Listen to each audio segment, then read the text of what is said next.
How's it going, y'all? Welcome back to another episode of Dauntless Outdoors.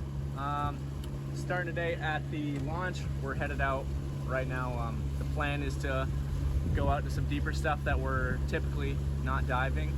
And because the water's colder, maybe some interesting fish will be a little bit shallower, which is still pretty deep for us, but hopefully we can bump into some cool pelagics, maybe some cooler deep water fish that we usually don't see, like cubera or mutton snapper on this coast. But yeah, that's the goal. We'll catch you guys at the first spot, give you a little bit of rundown on what we're doing there, and then see you in the water. All right, just got to the first spot. We are in 54 feet. Got some rocks, diving some like boulders style stuff. Little slight change in plans, just warming up in some shallower stuff, and then we'll head back, or we'll head out deeper. Got the jug. It's pretty calm out. I mean, we'll see how it goes. And we're gonna try and shoot some gags, snappers, stuff like that here. So see you guys in the water. Hey, what's going on? Colin here. So this is my first dive of the day.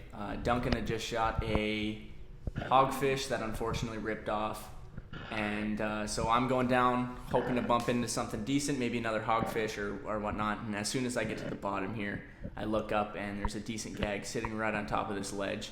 I was pretty indecisive and didn't, instantly line up on this guy. As you can see, usually they dart and they're gone, but he just circled me. He was pretty friendly. And when I decide to commit to him, I don't get a perfect shot on him, and I just missed. I didn't even hit him. And I didn't focus on him, but he's turned, and he's you might be able to still see him there. But I get to the surface here, and I mentioned to Josh that there's a friendly grouper down there just chilling. And Josh is able to go down there and secure it. Unfortunately, his GoPro wasn't filming. He having a little bit of camera issues. But Josh, ended up securing that fish. I missed a super friendly, like 26, 27-inch grouper. He's still down there. He just turned right back around. He's down here.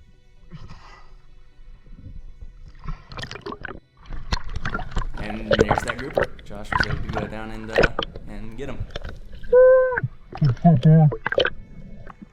So this is a clip of Duncan's. He's one of our buddies that comes out with us from time to time. This actually happens to be his first gag grouper, so I'll just let the clip play out here and let you watch what happens.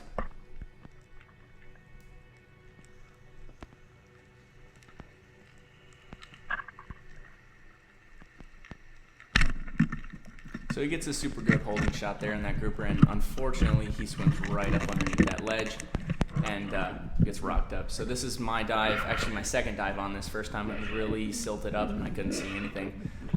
So I go down there and I grab his shaft from underneath the rock and just am able to pull him out. He swims onto the shooting line there, and I was unable to actually secure the fish, but I pulled the shaft up with his line and grouper was secured. Pull your line up. What's going on? We just got to the second spot. Got some pelagic fish. Oh yeah, 62 feet. And what do we got in the cooler? Duncan got him a nice grouper. Got a nice gag. Another nice gag. We're gonna try and get some permit or something here. Maybe a cobia. I don't know. It's cold. Anything can happen. So we're gonna make it happen.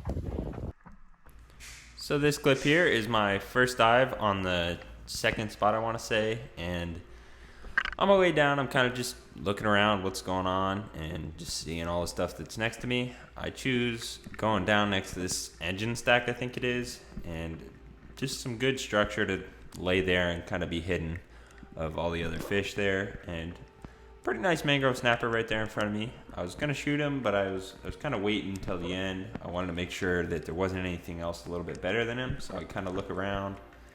But I'm not really seeing anything else. I glance a couple times and I don't really see anything, so I decided to finally take the shot on this fish.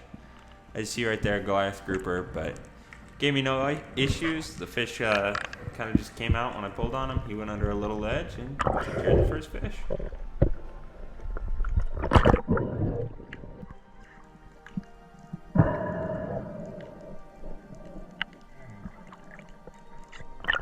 So I'm a couple dives in here on our second spot. It's a large yacht that wrecked sometime in the 60s. We dive it pretty often, and I'm coming down on the front end of it, and I see a really big snapper right in front of me. I kind of thought he was a mangrove when I first saw him until he darts right here into the sand, and I'm able to see those vertical lines that are pretty distinct characteristic of cubera. I get an okay shot on him. The shaft goes kind of through his side and out his mouth. You'll see these lines that I'm talking about right there. And I'm able to get my hand on either side of the shaft here and bring him up to the surface. Brand new species for me to be able to harvest. I'm super excited to see him on the surface here. Let's go! Yeah! Oh, Woo! that's on top of Colin just got a nice cubera. Let's go. Yes, sir. Woo! That's probably bigger than the one I shot. What's going on? Got to the new spot, 108. Got some pelagics in the water here and there, whatever. Some fish swimming under the boat. We are now like 30 miles off. We got Duncan, Colin. Last spot, Colin shot a cubera snapper. Kind of crazy. 2 of them in 2 trips for Bradenton, which hardly ever happens. I mean, these are the first couple ones we've seen. Got to jug a little bit farther that way. It's like in the sun. You probably can't see it, but got to run back after this. So catch you guys in the water.